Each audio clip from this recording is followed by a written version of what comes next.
Edwada bebia C4C liver specialist aba ni ebekasa Dr. George Siama Jr. Edeni babidi enkomwe anopedi complications of cardiovascular diseases enkomo eno ni eba be febra ye mo akwaba ebi abokodi top nenya bad that's it yeah that's it cardiovascular disease yes condition be Sefia whether was na yada ohwe force was ye cardiovascular disease de ye kenyina ne se ye nipedua no ye wo cardiovascular system na cardiovascular system no ye say ye made up of your blood no your blood vessels and akoma na nkasa enti akoma no so de o say abribia no epompe enti ebo a na epushi moja no so o say nante in a path enti eno ne blood vessels na moja no ebefem no ye hia se moja ekọ adwen ni mu ekọ ntin ni mu ekọ nipedua kwa ni nyina eno nti se oba kra efefura in the first 3 weeks na akoma ewo akwala no aformo dada ansa na ma menu kura mpo ehu se bi wa fefuru nti a very important system ma yankopon de amaye si enu medura your blood vessels na special receptors na wose agi eduro no na edi eduro no nante ansa na eduro no timi akọ bebi akwa ye ejuma nti se o how bi ebeto sa system na eboa ema moja tumi nante wa bra moja carry nnuane ahoden oxygen nutrients ahodo a ebe feed adwene ne ntin mu nyina no o how bi basa system ni mu a na chese yakasa wo cardiovascular disease na misrew World Health Organization ma yeti asese yare a egi nipa nkwa eye chronic condition mechire kwankwa yare a egi nipa nkwa pa no de edikan eye cardiovascular disease obi bebi say na ebiti said de Sefia your hypertension eye cardiovascular disease kai say akoma no bo a ewo say pompi moja sa moja no a akoma no de eba no ene wo say 95 blood vessels no nenso pressure na akoma no use no say ano odin a say blood vessels no ma blood vessels no mu tissues no start say say in a long term it make ofa or how bebre eba empo ye nipedua no ye wo adipose tissues wo if your adipose tissue fat storing tissues enti fat bebre ba oni pedua no mu a eno na be store amaye enso ebi wo ha na fat na do so no na yegusu a ye ne o ma fat ne ba no wo de ene say eat sleep repeat udidia na wada na wasan ato aso onya exercise bia onya anything na be ma endurance be boa oni pedua no be ma energy level no akosra na fat na burning a obohu sa adoso na afi ebu afaso ectopic fat deposition na aba ye anwa wo moja no mu bebre eno no to me block your blood vessels no ema akoma no bo excessively no so kire say akoma no bo bro so more than the normal way ntubo won say woti wa na akoma no bo na woti wa wasum enso akoma no bo ai ni kwan say woti wa wasum eye science e kire o say BBC akoma no ejuma no kwan nti wo say wo hwe blood vessels no ana wo hwe akoma na nkasa empo wo hwe omoja na nkasa kai infections ahodo ba ni pedua no mu na ye ntimi entreat ni ye a ebe systemic systemic a etimi ma omoja no ye take stasis moja ni ntimi nanti in a long term ema akoma no bo excessively and also so kofa or how e de beto ni pedua no so these are some of the major things in general ye cardiovascular disease any what are cardiovascular system so my own signs and symptoms sebe ya me hu bibisa metu ho anamo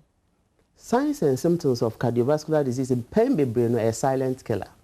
and dan e din chiro and into your body rose your check up at least once or twice in a year your check up no who status who state who circulatory system no who how are ejuma fa bibia be ejuma ye wo ni pedua no ma ehia moja it is silent killer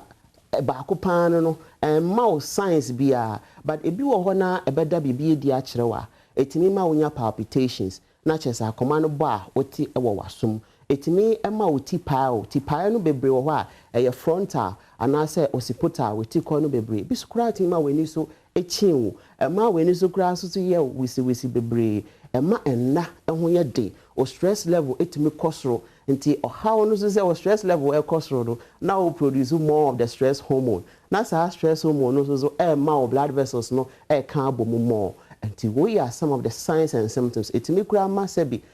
onsa titriti because unya good blood circulation constipation kura timi ba because unya good blood circulation when you know unya diplopia vision no be double idea be hu no one but we say bebre o weni so these are some of the major signs and symptoms are cardiovascular diseases etimi edeba have complications so say many aba ma me mama papa who signs and symptoms ya bossy na we into hu anamoa mesrew or how kese pa na say lead to CVA cerebrovascular accident stroke adrenal benya accident pa chaw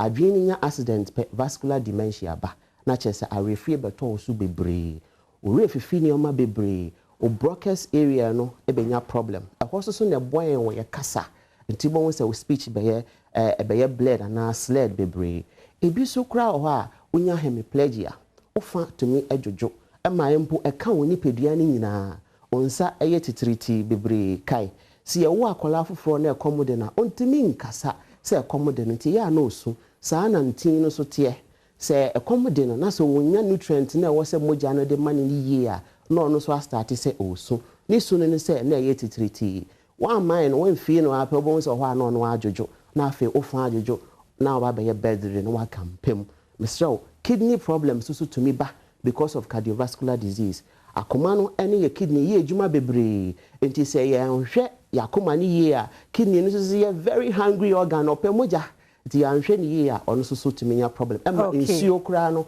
start say age na ye ni pedua me pa chaw Mr. se bebi a wo bia no mo wapomodin ho ehia o how bebre o ho de na nso be yare pe na wo how nyina ya ba akope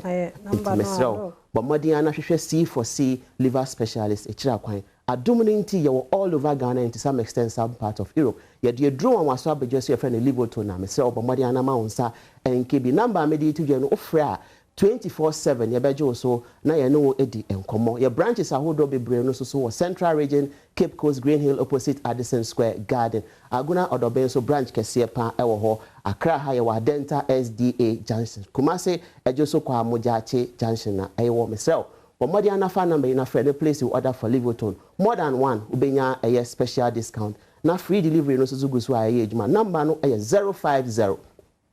00 40 331 050 00 40 331 and now 050